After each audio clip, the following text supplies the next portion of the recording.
we got hit by an RPG, and it's a very far distance, so it makes no sense. It went all the way in and to the door. That's Bilal, but he also goes by Billy. And aside from his family's home getting hit by an RPG, everything else about him reminds me of any other 20-something from Philadelphia or Sydney. Except for one other thing, too. Everyone is planning to leave the country, everyone in my age especially. I'm spending a day with him in his hometown of Tripoli. It's Lebanon's second biggest city, often known for chaos and political clashes. We're looking at the city of Tripoli. There you have Ibid, white buildings. Behind it there's Tibene. But before I get into all of that, how did I end up here? I'm about to arrive to Tripoli in Lebanon. A bunch of my friends told me not to come. They said they don't like Americans. They definitely don't like Iranians. But I want to see for myself what it's actually like. My first stop in this city, I'm immediately welcomed by his family. But there's just one thing I have to ask him. They don't like Americans here, I read. No, they used to love them a lot. Like when we used to have foreign people, they used to love it, and for a while they were indifferent about it.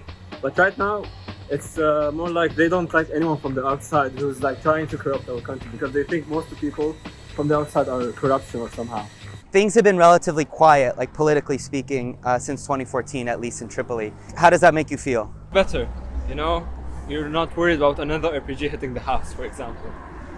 So what is the real Tripoli like? It's a really nice place. I advise people to visit more often. They don't get to see the cute part about Tripoli. They only see what the media and the propaganda says, that it's a very dangerous place. Ever since the Beirut explosion, many of Bilal's friends have moved to Canada or Europe. Bilal's salary was cut by about 90% as prices for daily goods surged. People have always been leaving Lebanon for years and years and years. Yeah. I mean, it's a common thing. But you've been one of those people who says, no, I'm going to be loyal to my country. Yeah, a few years ago I had more hope for this country. I felt like I could build something to the future. Like I can have a future in Lebanon and I'd be happy here. I wouldn't want to leave, not for the money of the world. But now I feel like I'm not making enough money to survive, so I'm just like making the bare minimum to stay alive. Like, without my parents, I'd need more money, I guess. Now I'm 25 years old, and that's really bad for someone my age to feel dependent a little bit on their parents. As he shows me the city, it's impossible to not see how this economic crisis and Beirut explosion has impacted every single person here dramatically. I know so many people that lost their jobs.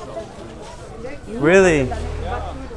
They reverted to doing something like being a security guy, which doesn't pay a lot. It pays like, if you want to compare it now, it's like $60 a month.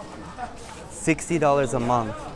And because its currency lost 90% of its value, everything is the cheapest I've ever seen for someone with euros or dollars. These shoes are listed for about $4 right now.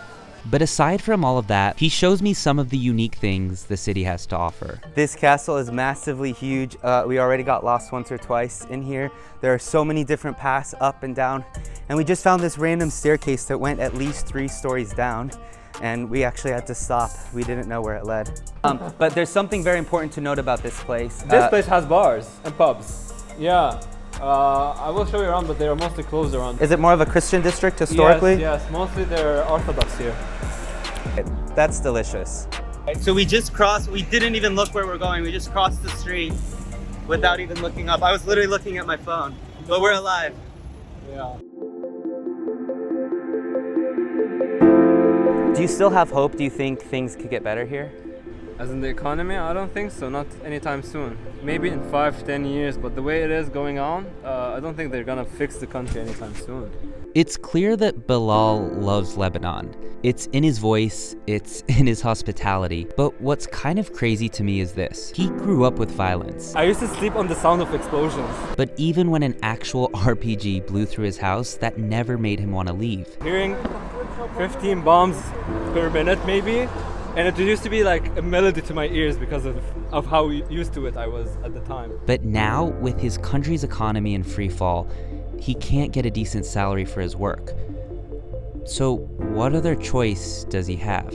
The older generation, they had their chances and they like built their lives, but we don't have anything now. Our generation like is stuck in this pandemic and the economy and everything going on. We need to leave, I guess.